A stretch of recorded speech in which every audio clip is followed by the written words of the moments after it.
Private অনেক vaccine centre আছে, সেখানেও আপনারা এই ভ্যাকসিনগুলো পেয়ে যাবেন। তো এই ভ্যাকসিনগুলো দিলে আপনার এই রোগ হওয়ার আশঙ্কা কিন্তু আর থাকবে না।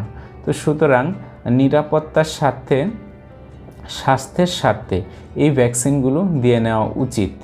তো এই রোগগুলোর ভিতরে যে কোনো রোগ সম্পর্কে আপনারা যদি জানতে চান আমাদেরকে কমেন্টে জানাবেন, আমরা সেই রোগ নিয়ে পরবর্তীতে আমরা ভিডিও দিব, সেই রোগের বিস্তারিত এবং এই ভ্যাকসিন কোথায় পাবেন সেইটা নিয়েও আমরা আলোচনা করব। তো ধন্যবাদ সবাইকে। ভিডিওটি যদি ভালো লাগে লাইক করবেন, কমেন্ট করবেন এবং শেয়ার করবেন। ধন্যবাদ সবাইকে।